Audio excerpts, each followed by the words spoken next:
time I've heard all this talk about California knows how to party. Like real shit. Indiana's kind of got you guys all messed up. That's horrible to say. They destroyed it till like 5 in the morning. So I expect LA to show up tonight for these parties and show out. You know what it is? Indiana's busy flunking out of school. And that's why they've, taken partying to a whole other art form. They're good at that. That is true. Not so good at radio. Not so good at math. So how do you explain Chicago just tearing it off the chain then? Chicago is pretty off the chain, I gotta give them that. Is it because that's the only place they could go where nobody's gonna get shot? Well... Wow. I know Atlanta brings it really, really hard. Atlanta does bring it really, really hard. We won't talk about the security in Atlanta. Yeah, although to be fair, Atlanta's the only city where I've seen Harry Bean facepalm a cop and not land himself in jail. I said we weren't going to talk about Atlanta.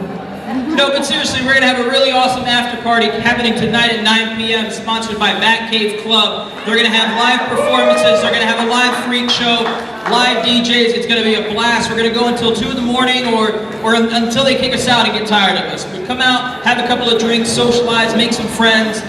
I don't know about you guys, but I don't get a chance very often outside of these shows to hang out with people that are into the same stuff that I'm into. So for these shows, it's kind of like a mini vacation, mini family reunion for me. I mean, am I right? I mean, go to your job and explain this to somebody. We love you!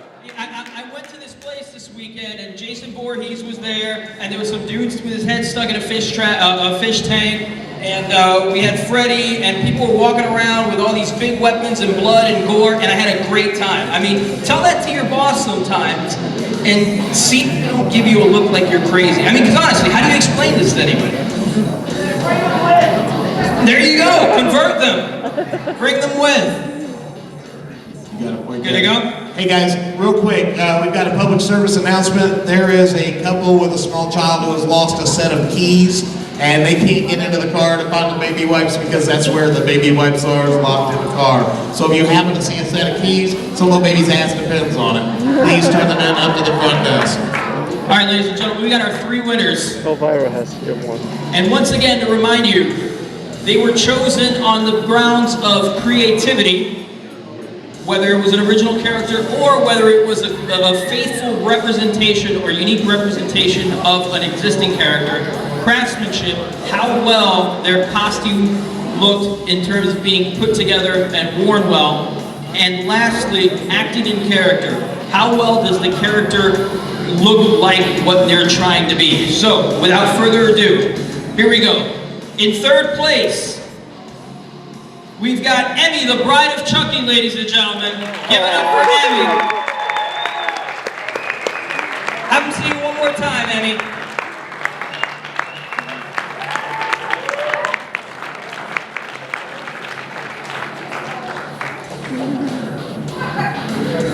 Give it up for Emmy one more time, ladies and gentlemen.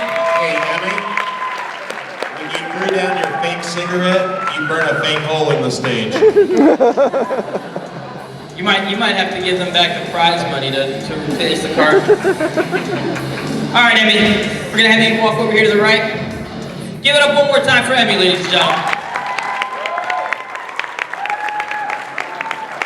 In 2nd place, we've got Sean as Deadeye Door is Dead. Oh, really?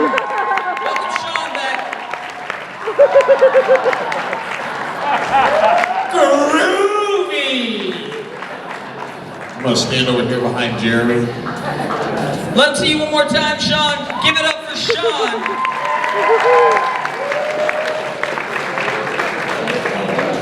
All right, ladies and gentlemen, and our 1st place winner for the Days of the Dead Los Angeles Costume Contest, as chosen by your panel of judges. Give it up for Alora as Sam from Trick or Treat, ladies and gentlemen. Sam, come on back. Not only the crowd favorite, but also the judges' favorite.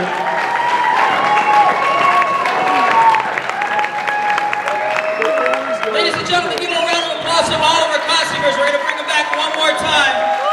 For one more march across the stage. Give them all the love. Give them all the cheers. They put a lot of hard work into their their costumes. So let's go ahead and stand up and give a round of applause one more time to all of our costumers. Have them come back on stage. That's right, guys. Come on across one more time. Give it up, ladies